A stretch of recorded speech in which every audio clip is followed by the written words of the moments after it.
Hello everyone. Today I got a pretty good looking breakout on this Zcash and also Ethereum is looking pretty interesting here. Still a lot of the altcoins are under the 9 EMA, looking pretty weak. Bitcoin is below the 9 and the end of VWAP from the swing low. So yeah, not really convicted on into this one. Quantums, I really like how they close on the weekly. Two consecutive close above the 9 weekly, and the QBTS and RNQ has closed above all the weekly EMAs. RGTI is also looking pretty good. And this fills out after Thursday's weak actions, and Friday it just snaps back right away. Hopefully it can tighten up a little bit. So I'm gonna focus on the I don't know, 50 minutes after the open. I believe that will be all of my trading today. The BMNR takes up so much of my buying power that I cannot get into Intel. I really would like to buy Intel today, but I can. That's that. Today we got the pullbacks on the software. I'm not gonna do anything for the software names. Either they hit my stop or I'm gonna stay along. ONDS today pullback buy, undercutting actions. I think it's a really good one. That I did actually miss it. Pulling back to the 21 and 50 EMA, and the previous gap, this gap fill, 849, 847, and the previous swing high as well. Also on the weekly 9 EMA, but it's too late when I realized it, and I kind of don't like to buy it on this 5-minute breakout. And yeah, and I also got insufficient buying power after entering BMNR. But ONDS on this flush is a really good opportunities for the pullback buys in my opinion. Yeah, it looks really good. Kind of staying on that AXTI miss. Yeah, but you won't nail the entry of every opportunities, and I think AXTI is not even that good of an opportunity. It's definitely like a breakout entry, which is pretty aggressive in the recent market environment. And I think it's too early to say you have missed it, because like it definitely can pull back today, like reversing intraday, or we got to pull back tomorrow into this gap area. It's still very possible, and even if it doesn't, like there's definitely tons of opportunities that you're gonna miss. I don't really felt that bad for missing AXTI. Yeah, to me, I think ONDS is the one that I should catch, that I should keep an eye on. Would you mind explaining why you're looking at a lot of names that didn't show relative strength during the market correction? Can you explain a little bit more on that? What names, especially, particularly? Which one? AXTI? Surely it went down a lot during the correction.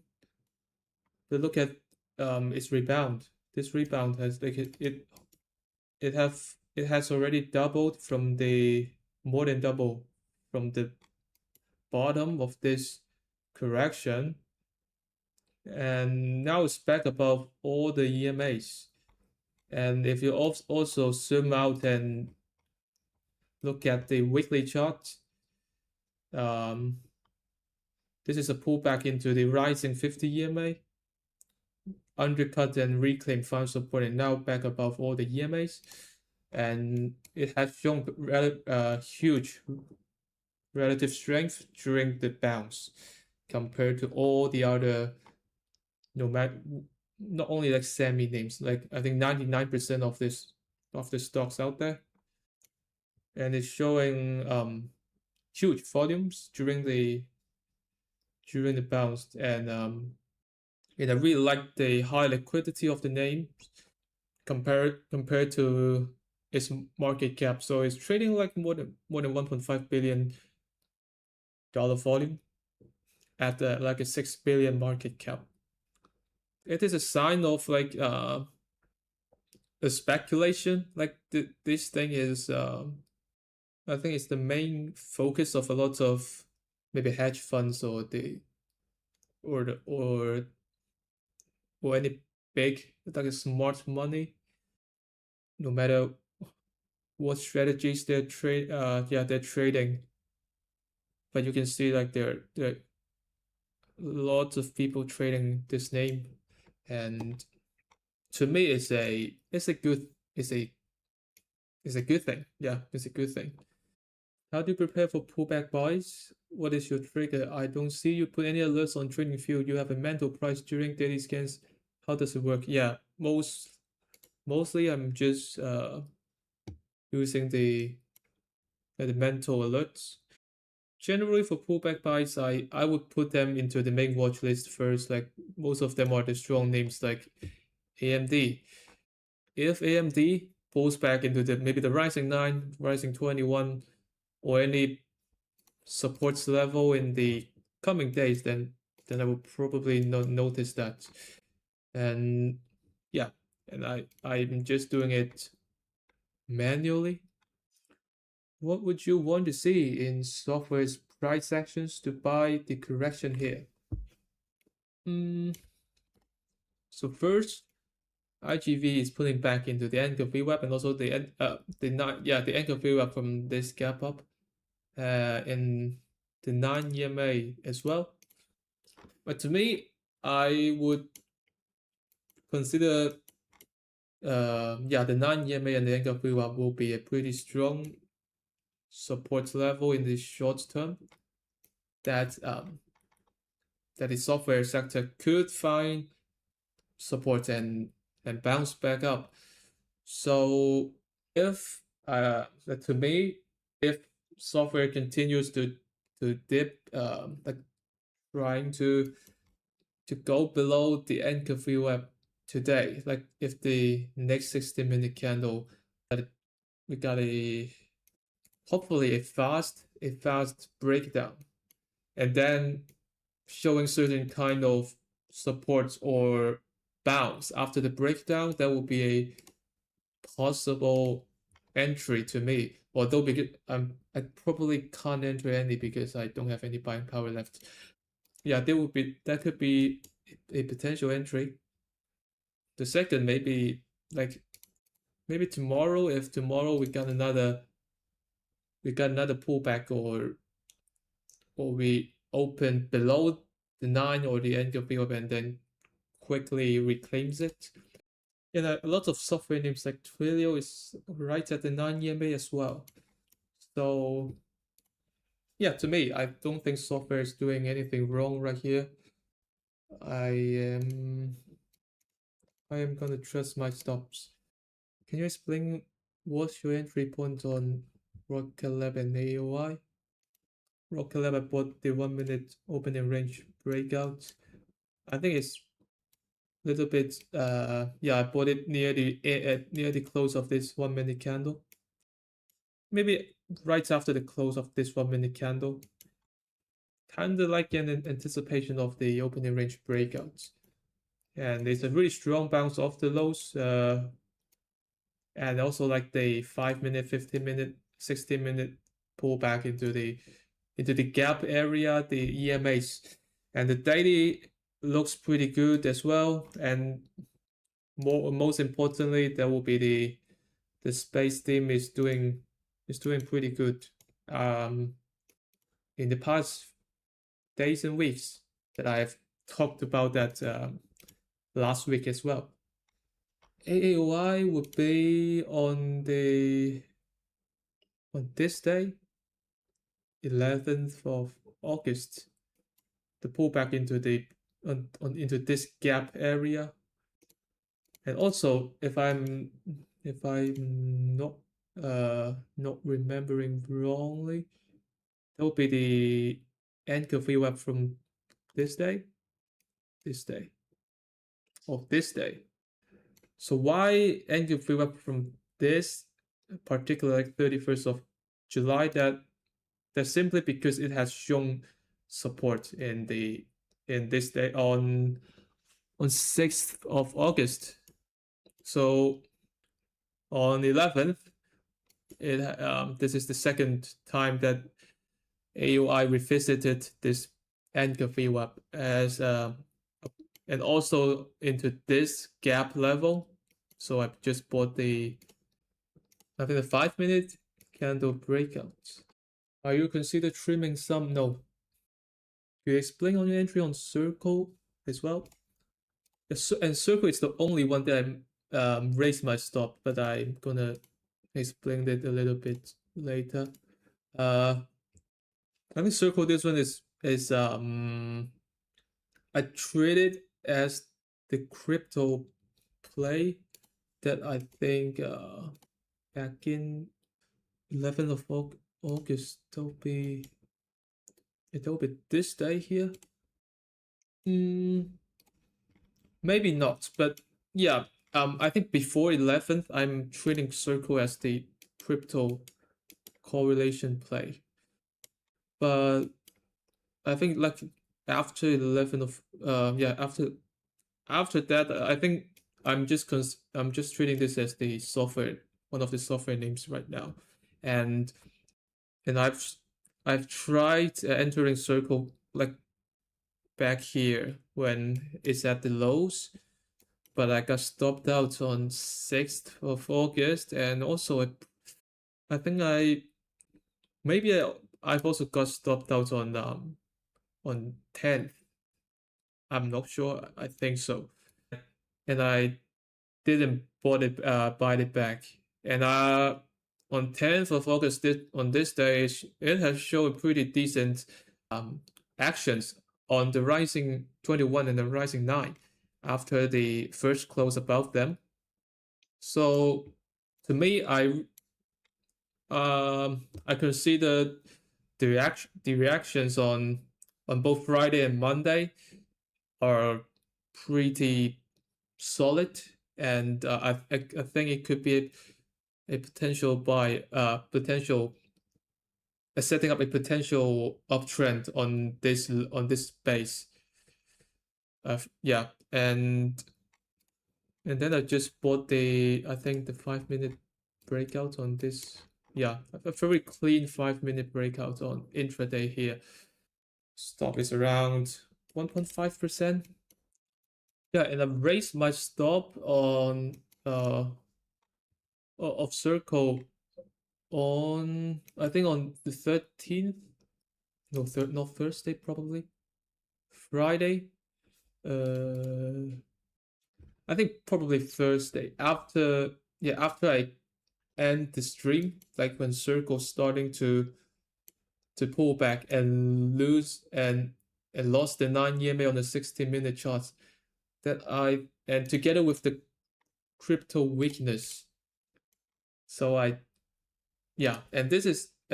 at that time on Thursday, yeah, it is right below the declining 50. So I think it would be I prefer playing a little bit more safe when the stock is like kind of rejecting at the declining 50, because like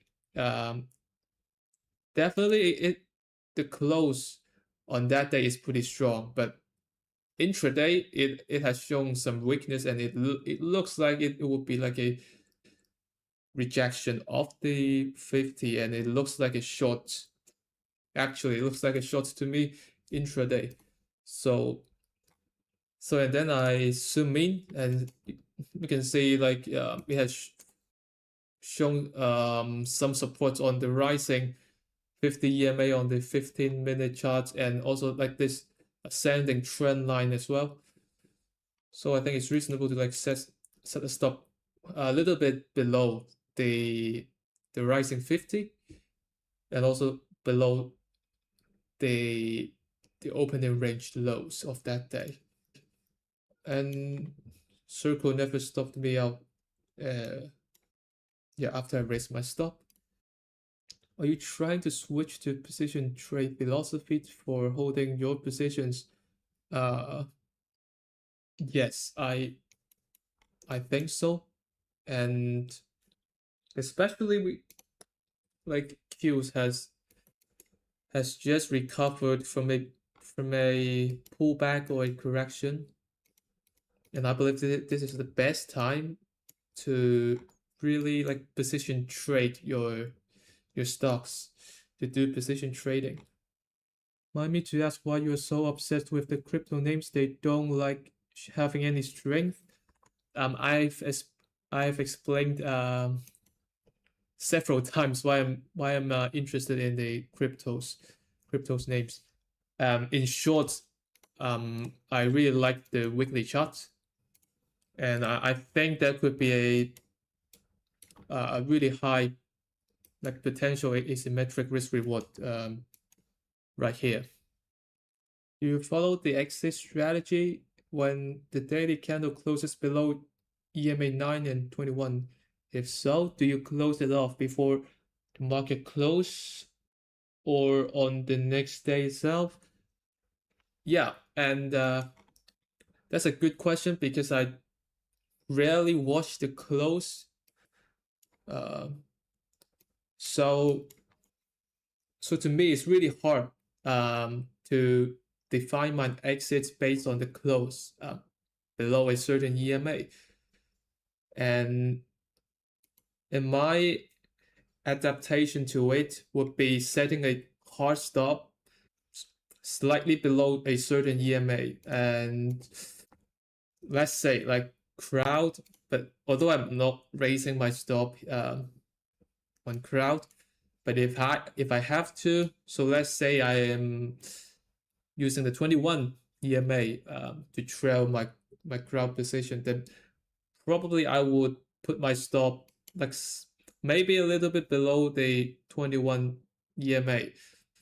So one approach would be zoom in, maybe using the 60-minute chart or the 4 hour chart, and find a certain EMA that kind of match with the 21 and 206. So that would be the 150 EMA on the 60-minute chart. So maybe I'm gonna just set the set a hard stop slightly below it. And how much below it? I'm just doing it like randomly. No specific percentage or range below the EMAs. And another approach that I also love to use would be like setting a stop below a certain candle low. So maybe on this candle low, and it is also slightly below the 21 EMA as well. So that's my two approach that I mainly uses, and you can definitely create your own one, and just pick the one that you love to use or you suitable. Can explain why you just now looking at HP after it stopped out. Good pullback to the 9 EMA daily charts to buy. Oh, HPQ. Yes, and I did re-enter it.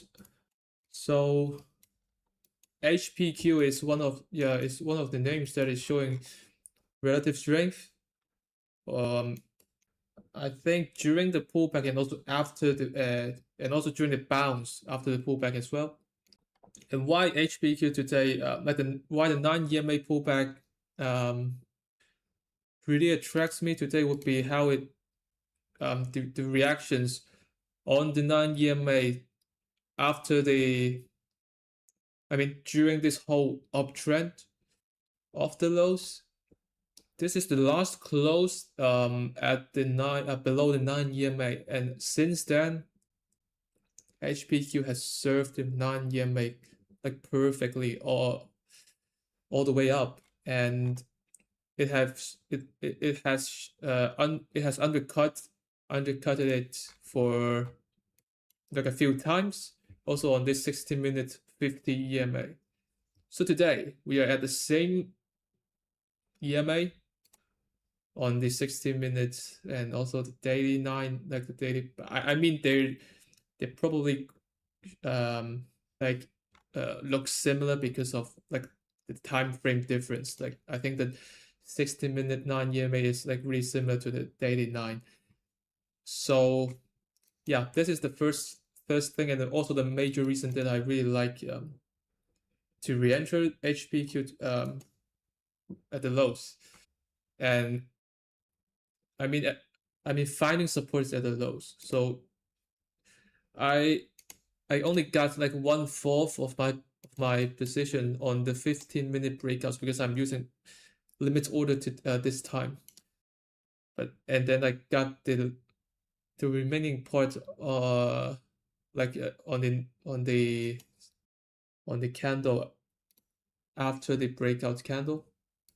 And the second reason would be the pullback into this gap area on Thursday, a huge gap up and then a intraday fade. Oh, the third reason that I didn't realize when I'm entering is at the previous swing high as well.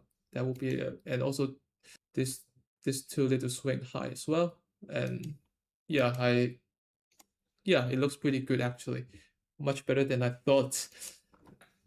That's a pretty solid pullback buy in my opinion. I wish I did enter Intel today. Hopefully we can get another entry later. Do you agree with Chris that the EMAs or SMA you use isn't really that important? Meaning a 10 SMA similar to a 9 EMA, etc. I think they are important.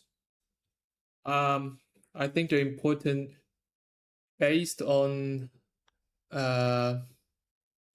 not based on which EMAs or like SMAs, not based on the exact configurations or settings of a certain EMA or SMAs. Is based on how you come up with that with that settings and how you feel about it. If you're using the 10 SMA and you have like really tested out like trying to compare it with like maybe 9 SMA or like 10 EMA, like you have really did your own comparison and reached the conclusion that yeah, I think the 10 SMA works the best. And then so you are using the 10 SMA and having that having your own opinion and your own comparison or study or whatever you call it is very important. So it's not based on trader A use 10 SMA, so I should like follow him and put the 10 SMA on my charts instead of the 10 EMA or the 13 SMA. So my answer will be which which certain EMAs or SMAs that you're using is not important, but um, the reason behind which one you're using is very important. Or maybe you can use both of them. Like if you found it like putting them together on the chart works better, then why not? So just find your own way. Find the one that works best for you. This fake is looking pretty good. Now it's holding up above the 9 EMA. We got a pullback today. So this is the end of today's stream. Thank you guys for coming. And